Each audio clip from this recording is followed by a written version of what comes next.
UP के कन्नौज में Samajwadi party के एमएलसी पुष्पराज जैन उर्फ पम्मी जैन के घर पर छापा। टैक्स एजेंसियों ने की छापेमारी।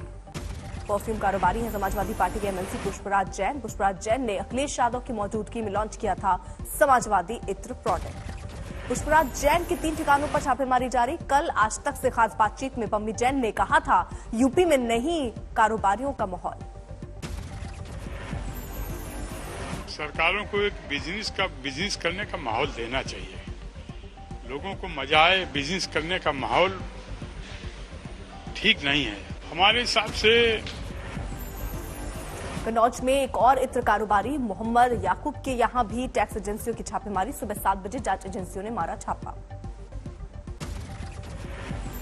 श्रीनगर में सुरक्षा बल की आतंकियों से मुठभेड़, 3 आतंकी ढेर। श्रीनगर के पठान चौक इलाके में हुई आतंकी से मुठभेड़ में 4 सुरक्षाकर्मी हुए घायल।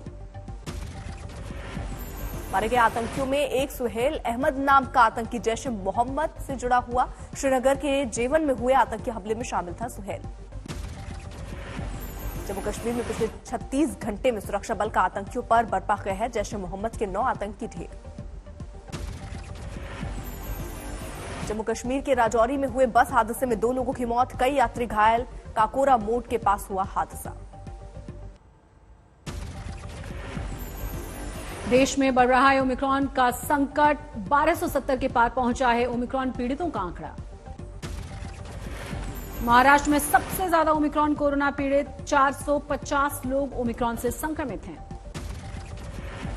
ओमिक्रॉन पीड़ितों में दिल्ली का दूसरा नंबर है, 320 लोग ओमिक्रॉन से पीड़ित। केरल में ओमिक्रॉन कोरोना पीड़ित 109 मरीज हुए। गुजरात में 97 ओमिक्रॉन कोरोना के केसेस। राजस्थान में ओमिक्रॉन पीड़ित 69 मरीज। यूपी में 4 ओमिक्रॉन पीड़ितों में 3 स्वस्थ हुए। देश में फिर से बड़ी कोरोना की दहशत। 24 घंटे में सामने आए हैं 16,764 कोरोना के मामले। देश में फिर से बढ़ी है कोरोना की दहशत। 16,764 मामले सामने आए। 24 घंटे में कोरोना से 200 मरीजों की गई है जान। महाराष्ट्र में पिछले 24 घंटे में 5,368 नए मामले। मुंबई में फिर से बढ़ा है कोरोना का खतरा। 3600 के पार पहुंचा है कोरोना पीड़ितों का आंकड़ा। केरल में पिछले 24 घंटे में 2,423 नए कोरोना के मामले। पश्चिम बंगाल में पिछले 24 घंटे में 2,128 नए कोरोना के मामले। दिल्ली में पिछले 24 घंटे में 1,313 नए कोरोना केस। 7 महीने बाद पिछले 2 दिनों से 1,000 से ऊपर पहुंचा मरीजों का आंकड़ा। दिल्ली से सटे नोएडा में भी चढ़ने लगा कोरोना का ग्राफ। 135 सक्रिय मरीजों के साथ यूपी में पहला नंबर। देश में ओमिक्रॉन वेरिएंट से पहली मौत। पुणे के अस्पताल में भर्ती शख्स को आया हार्ट अटैक। हिसार में ओमिक्रॉन वेरिएंट के 2 मरीज मिले। दुबई और ऑस्ट्रेलिया से लौटे थे दोनों यात्री। देश में रोजाना तेजी से बढ़ रही है कोरोना संक्रमण की रफ्तार। केंद्र सरकार ने दिल्ली, महाराष्ट्र समेत 8 राज्यों की दी पहले से तैयार रहने की नसीहत। दिल्ली का सीलमपुर बाजार 2 दिनों के लिए बंद। भारी भीड़ के चलते लिया गया फैसला। कोरोना के चलते दिल्ली की बसों में यात्रियों की संख्या सीमित करने पर भड़के लोग, सड़क पर लगाया जाम। दिल्ली मेट्रो में एंट्री के लिए लग रही है लंबी कतार। पाबंदियों से खासे परेशान हैं लोग। दिल्ली में शराब दुकानों के बाहर लगी कतार। नए साल के मौके पर उमड़ी भीड़। बढ़ते कोरोना के बावजूद पश्चिम बंगाल में गंगा सागर मेले पर नहीं लगी पाबंदी। सीएम ममता बनर्जी बोली नए साल का जश्न भी रहेगा जारी। कोरोना के तेज रफ्तार के बावजूद नए साल के मौके पर जुट रही है भीड़। हिमाचल प्रदेश के चंबा में खचाखच भरे हुए होटल और बाजार। शिमला में भी बड़ी तादाद में जुटे हैं सैलानी। जश्न के चक्कर में भूले कोरोना के तमाम नियम।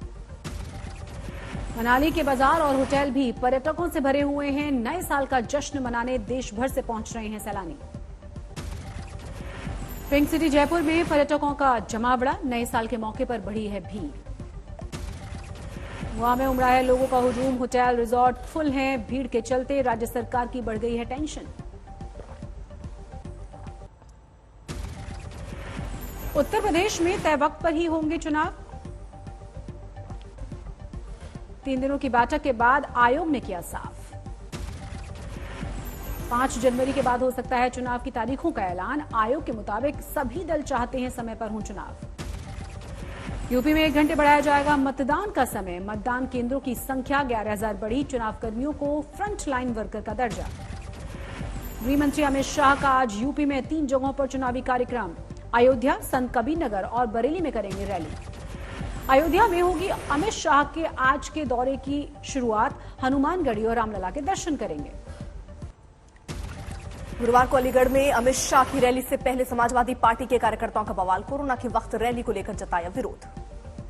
मुख्यमंत्री योगी ने महाराजगंज के दौरे में कई योजनाओं का किया शिलान्यास। भ्रष्टाचार को लेकर समाजवादी पार्टी पर हमला।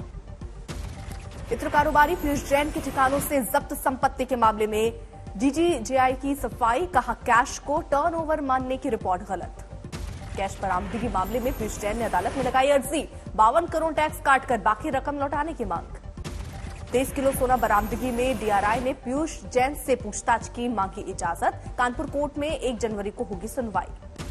आज कन्नौज के दौरे पर रहेंगे अखिलेश यादव। पीयूष जैन से पार्टी के संबंधों को लेकर देंगे सफाई।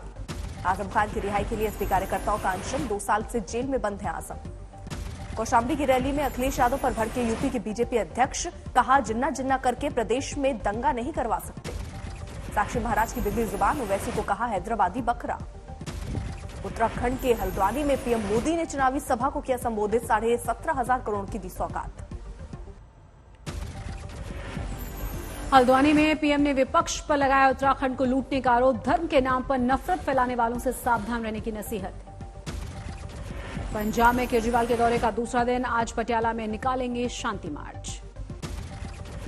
चंडीगढ़ नगर निगम ने जीत के बाद गुरुवार को आम आदमी पार्टी ने निकाला विक्ट्री मार्च। अरविंद केजरीवाल भी शामिल हुए। चंडीगढ़ में केजरीवाल ने आम आदमी पार्टी के सभी 14 पार्षदों को दिलाई वफादारी की शपथ। हर हाल में पार्टी के साथ रहने का लिया वादा। अकाली दल अध्यक्ष सुखबीर बादल का कांग्रेस पर तंज। कहा पार्टी में मुख्यमंत्री बनने की होड़ लगी हुई है, इसीलिए नहीं घोषित किया गया सीएम उम्मीदवार।